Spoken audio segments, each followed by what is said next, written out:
Welcome back guys to our Android programming tutorial series on Android Material Design Support Library. I'm Annie from Smartherd.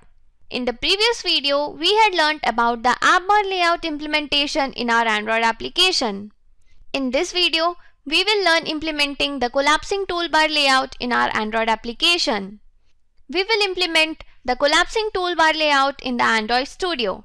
But before that, let's have a preview of what we had learned about the Collapsing Toolbar Layout.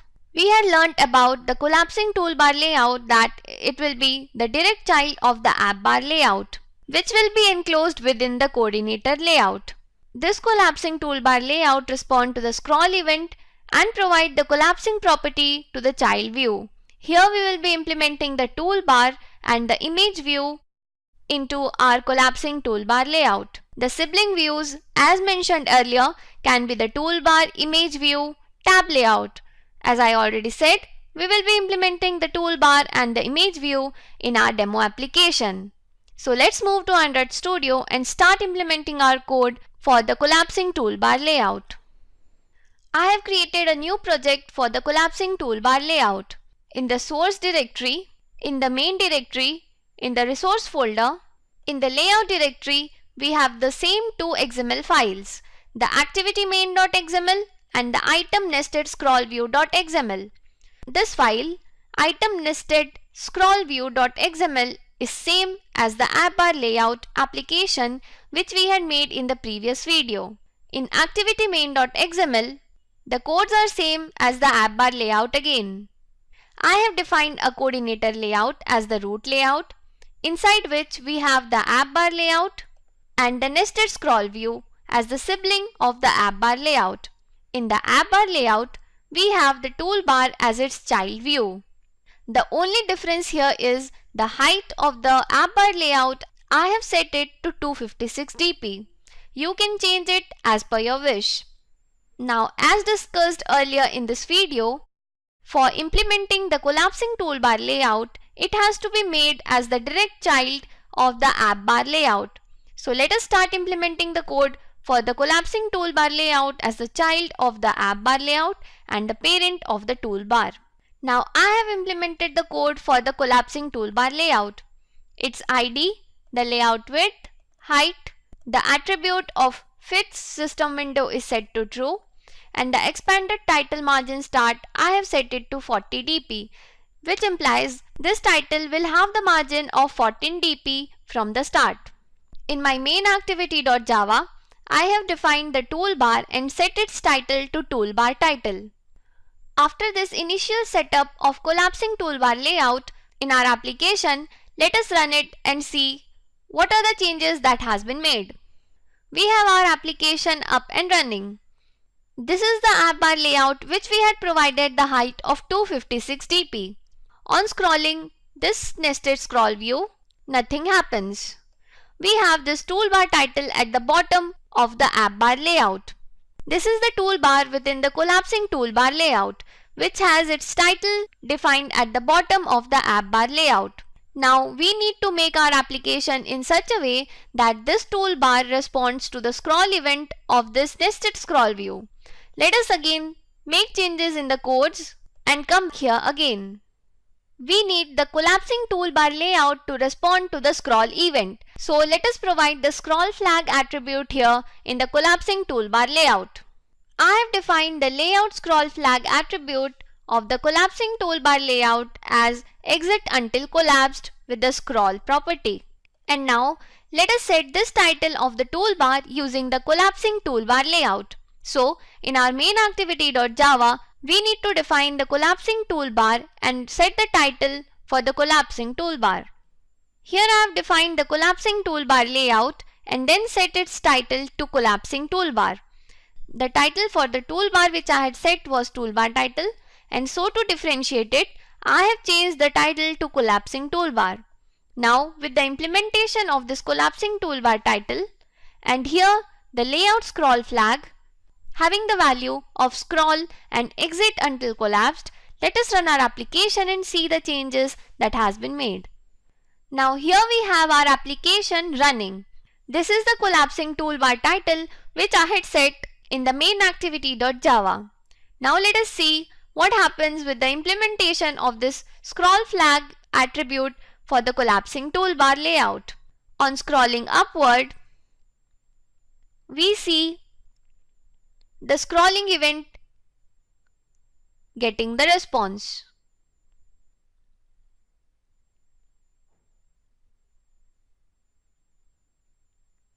It is set to exit until collapsed. And then as soon as we scroll completely down, the complete collapsing toolbar layout appears. This is what the collapsing toolbar is. In our collapsing toolbar layout, we just have the toolbar as its child view. As discussed earlier, we have learnt about the scrolling behavior that the toolbar is provided with. We have learnt about the different scroll flags, the enter always scroll flag, the enter always collapse scroll flag, the exit until collapse scroll flag. Now let us see what the collapse mode is. The collapse mode are of two types, the pin and the parallax. Now let us implement this collapse mode in our application for the collapsing toolbar layout and see what it does to the application, what changes it makes to the collapsing mode of the collapsing toolbar layout. Let us move back to Android Studio and implement this collapse mode attribute in our toolbar to see the changes. Moving to the toolbar, for having the clearer view for the collapse mode, let us add the image view as the child view in our collapsing toolbar layout and as the sibling view of the toolbar. Here is the code for the image view. I have set its common properties of width, height, the fit system windows attribute, scale type and the source. Now let us implement the collapse mode in this child views of the collapsing toolbar layout and see what the collapse mode does. Let us set the collapse mode for the image view. Let us make it parallax for the moment. Now let us run our application and see what happens. So here is our application with the collapse mode of parallax applied to the image view. On scrolling upward, now we can see this image view scrolls along with the nested scroll view and then stays still. The problem here is the color of our toolbar is not retained. So to retain the color of the toolbar, we have an attribute that we need to provide in our collapsing toolbar layout. Let us add the attribute of content scrim into the collapsing toolbar layout and see the changes that it will make in our application. Now let us run our application and see if we get the original color of our toolbar. So now on scrolling, let's see what happens. We see on scrolling upwards, the image view also moves parallelly along with the nested scroll view, and then we get our toolbar at the top of the screen. On scrolling back again, since the scroll flag has been set to exit until collapse, until we get the first item completely appeared in the screen, we will not have the collapsing toolbar expanding again. We see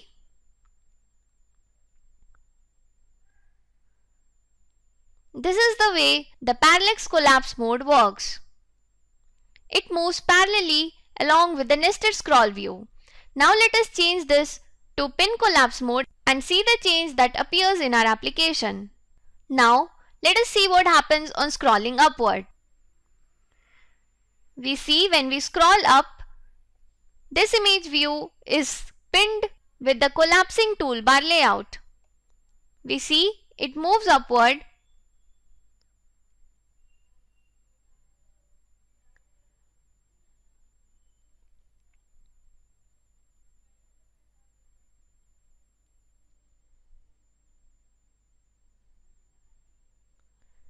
This is what the difference is for the collapse mode having the value of pin and parallax. In the pin, the image is pinned at the top. This way we can provide a good user experience using different collapse mode in our application. Let us add a floating action button into our application as the sibling of the AppBarLayout. So this is the default floating action button which I have added as the sibling of the AppBar layout and the nested scroll view. Now, by default its position is top left. We need to keep this floating action button anchored to the AppBar layout. So for this, we will use the attribute of layout anchor. This layout anchor will keep our floating action button anchored to the app bar. This app bar is the ID for the app bar layout.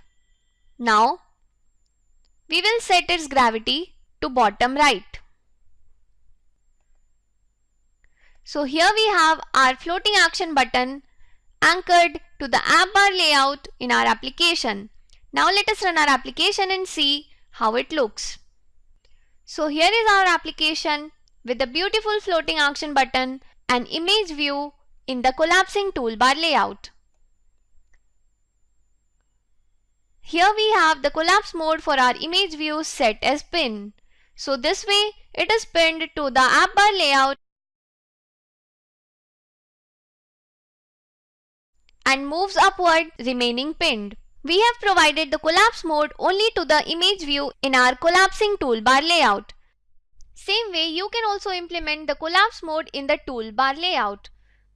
You can either set it to pin or parallax mode.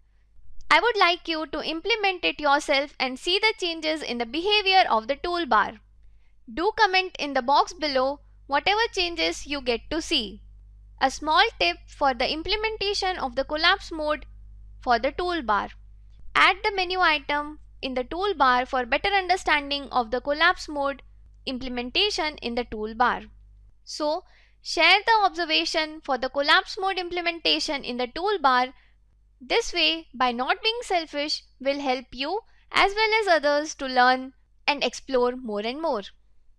This was our app bar layout with the coordinator layout and the collapsing toolbar layout.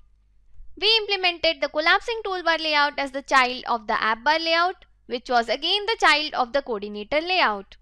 This is one of the best features provided by the Android support library with the material theme. So this is it for the ongoing video.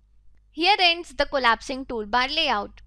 In the next video, we will be coming up with more interesting stuffs for you. Stay tuned, keep commenting, keep liking, share our videos if you like it, keep smiling and have a good day.